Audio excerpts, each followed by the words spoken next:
Junior চিকিৎসকের যৌন হেনস্থার অভিযোগ বর্ধমান মেডিকেল কলেজে চাঞ্চল্য। অন্য এক জুনিয়র চিকিৎসকের বিরুদ্ধে অভিযোগ মঙ্গলবার ওটিতে যৌন হেনস্থার অভিযোগ। ঠিক কি অভিযোগ জানবো, শরদিন্দু প্রতিনিধি রয়েছেন আমাদের সঙ্গে। শরদিন্দু, দেখো, আজকেই বর্ধমান মেডিকেল কলেজের প্রিন্সিপালের কাছে এই অভিযোগ জমা পড়েছে এবং সেই অভিযোগে যেটা বলা হচ্ছে যে এক জুনিয়র মহিলা ডাক্তারকে ওটির মধ্যে অর্থাৎ অপারেশন থিয়েটারের মধ্যে অন্য এক ইন্টার্ন সে যৌন হেনস্থা করে, এমনটাই অভিযোগ তিনি জমা দিয়েছেন এবং এই অভিযোগের পরিপ্রেক্ষিতে বিষয়টি তদন্ত করে দেখা হবে এমনটাই জানিয়েছেন বর্ধমান মেডিকেল কলেজের অধ্যক্ষা।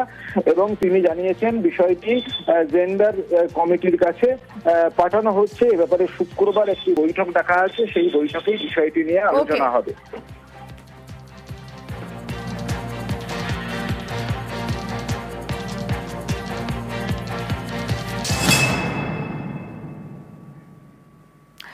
পড়ুয়াদের হাতে প্ল্যাকার্ড আর তাতে লেখা আমরা শিক্ষা চাই, আমরা খেলাধুলা করতে চাই, আমরা মাঠ চাই। কেন এই প্ল্যাকার্ড? তার কারণ স্কুলের মাঠের অর্ধেকাংশ দখল হয়ে গিয়েছিল, কিন্তু সেই মাঠ দখলমুক্ত করলেন স্থানীয়রাই। জমি হাঙরের নজরে স্কুলের মাঠ, স্কুলের অর্ধেক জমি দখলের অভিযোগ। প্রথমে মাঠ ফেরানোর দাবিতে বিক্ষোভ, প্ল্যাকার্ড হাতে বিক্ষোভে পড়ুয়া অভিভাবকরা। আলিপুরদুয়ার ফালাকাটা সড়ক অবরোধ, পরে স্থানীয়রাই স্কুলের মাঠ দখলমুক্ত করেন। ঘটনাস্থলে পুলিশ ও পঞ্চায়েত সমিতির কর্তারা প্রশাসনিক আশ্বাসে অবরোধ উঠে যায়। স্কুলে মাঠে খুঁটি কাটছে, তার জন্য। কেন খুঁটি কাটছে? আপনারা কি চাচ্ছেন? আমরা চাই যে স্কুল বহুদিন থেকে আছে, যেরকম আছে সেরকমই থাকবে। কিছুটা আন্দাজ করতে পারছি যে কাদের এটা কাজ, কারণ এর আগেও তারা অনেকবার এসেছিল এই জমিটা দখলের ব্যাপারে। আমাকে বললেন যে আমরা পিছনের কোনো একটা জমির মামলা মোকদ্দমার ব্যাপারে আমাদের জমিটাকে মাপঝোঁক করবো। তো আমি বললাম ঠিক আছে, তো মাপঝোঁক করেন। এই মাপঝোঁক করলে তো আর আমাদের জমি আপনি নিয়ে নিচ্ছেন না, আর আমার জমিতে আপনি খুঁটি কাটছেন না। বলে না না, ওরকম কেন হবে। তারপরে যথারীতি 4টা 10-15 বাজে আমরা চলে গেছি। তারপরে একজনের কাছ থেকে খবর নিয়ে জানলাম যে এটা নাকি 7টার পরে সেই খুঁটিটা গেড়ে দিয়েছে। এখন উনি দাবি করছেন এই জমিটা নাকি ওনাদের।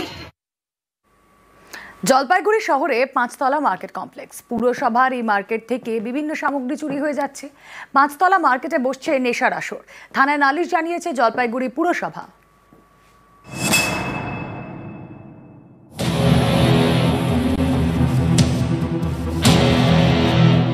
চুরি হয়ে গিয়েছে ফ্যান, বেসিনের কল সেটাও চুরি। ভেঙে পড়ে রয়েছে সুইচবোর্ড, ছাদের দরজা। সোলার সিস্টেমের পরিকাঠামো ভাঙা। মার্কেটের ভেতরে ছড়িয়ে ছিটিয়ে রয়েছে মদের বোতল, নানা রকমের নেশার জিনিস।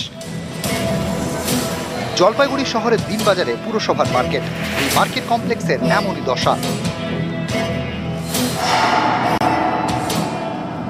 চুরি চামারি হচ্ছে, বাথরুমের কল টল সব ভেঙে নিয়ে চলে যাওয়া হচ্ছে, সিঁড়ি দিয়ে গিয়ে নেশা টেশা করতেছে, মেন গেটটা বন্ধ করে দেওয়া হচ্ছে, মেনটেনেন্স কোনো ঠিক নাই, সব গেটের এইখানটায় নোংরা পাতি এগুলো সব ফেলানো আছে। 2015 সালে জলপাইগুড়ি শহরের দিনবাজারে আগুন লাগে, পুড়ে যায় শতাধিক দোকান।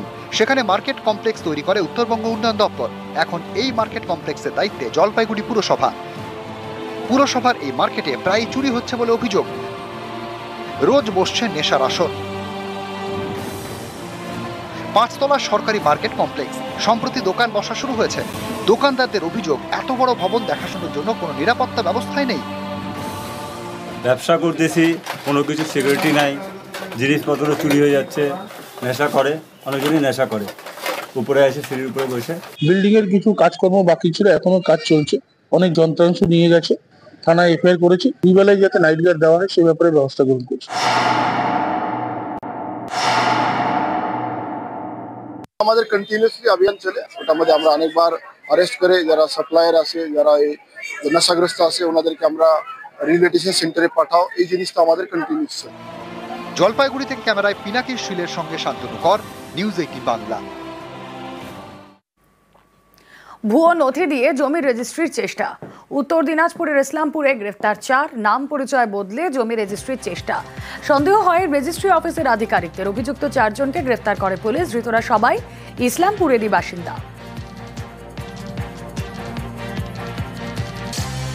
দলিল হ্যাঁ সাবমিট হয়েছিল। তো সেই দলিলের যে দাতা মানে যে লিক দলিল, হ্যাঁ আমাদের সন্দেহ হয় যে এই ব্যক্তি কি সেই ব্যক্তি কিনা। তারপরে আমরা আবার ওটাকে মানে দ্বিতীয়বার করি, ভেরিফাই করি। তখনই সে মানে চাপ দেওয়ার ফলে সে স্বীকার করে যে সে ওই ব্যক্তি নয়, যে ডকুমেন্টসগুলো নিয়েছে ওগুলো মানে ফলস। তখনই আমরা পুলিশে জানাই, আমার থেকে আসেন।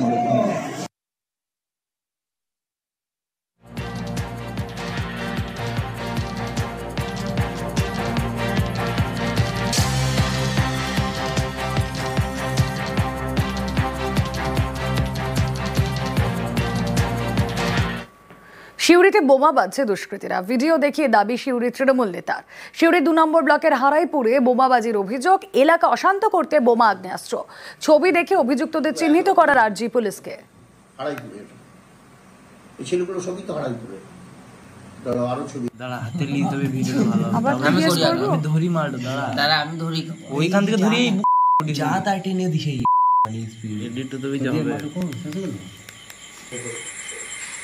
সিউড়িতে বোমা বাজছে দুষ্কৃতীরা, এই ভিডিও দেখিয়ে দাবি সিউড়ি তৃণমূল নেতার।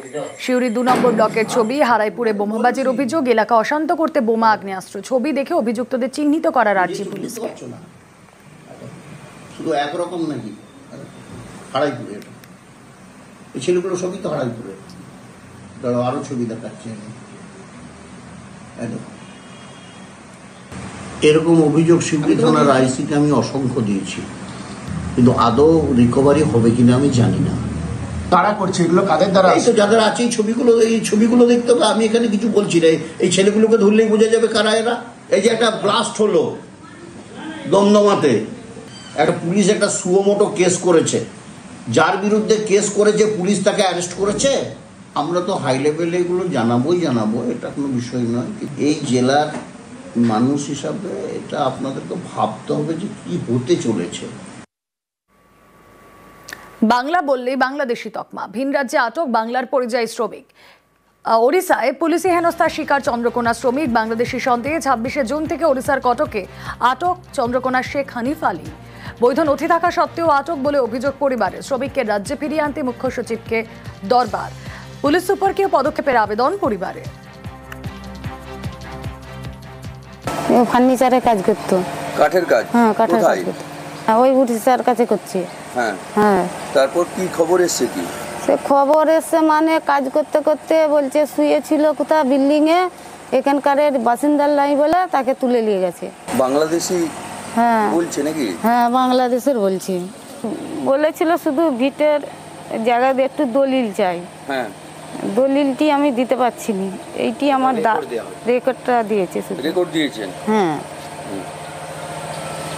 তা সরকার আপনার স্বামীকে ফিরিয়ে আনুক এটাই চাইছে? হ্যাঁ এইটাই আমার চাই। বাংলা বলায় বাংলাদেশের তকমা দিয়ে পুশব্যাক, বৈধ নথি সত্ত্বেও পুশব্যাকে ক্ষুব্ধ মুখ্যমন্ত্রী। পুশব্যাক নিয়ে আগেও কেন্দ্রকে তোপ মমতা, প্রধানমন্ত্রীকেও চিঠি লিখেছেন মুখ্যমন্ত্রী মমতা বন্দ্যোপাধ্যায়। সবাইকে বাংলাদেশি আখ্যা দিয়ে বন্দি করে রাখা হচ্ছে, তাদের বাংলাদেশে পুশ করে দেওয়া হচ্ছে, তাদের উপর অত্যাচার হচ্ছে। যারা 71 মার্চ পর্যন্ত ভারতবর্ষে এসছেন তারা বৈধ ইন্ডিয়ান নাগরিক। আমাদের বাংলা ভাষায় কথা বলা কি অপরাধ? বাংলা ভাষায় কথা বললেই বাংলাদেশি বলে দেওয়া, তকমা দিয়ে তাকে আটকে দেওয়া হচ্ছে। জিনিস আরো অনেক রাজ্যে হয়েছে, এটা খুব দুর্ভাগ্যজনক ব্যাপার। বাংলা ভাষায় যারা কথা বলে তারা কি অপরাধটা করেছে এই বিজেপি সরকারের কাছে? ইন্ডিয়ানদের সমস্ত আইডেন্টিটি থাকা সত্ত্বেও, সব দেখানো সত্ত্বেও পরিযায়ী শ্রমিক আমার রাজ্যেও 1.5 কোটি আছে। সব রাজ্যের লোক আমার রাজ্যে কাজ করে, তাদের তো আমরা কখনো অসম্মান করি না। স্বামী বিবেকানন্দ কি ভাষায় কথা বলতেন? নেতাজি সুভাষচন্দ্র বসু কি ভাষায় কথা বলতেন? তাহলে বলে দিন বাংলা নিষিদ্ধ। দিল্লি ইউনিভার্সিটি থেকে শুনলাম বাংলা বাদ দিয়ে দেওয়া হয়েছে।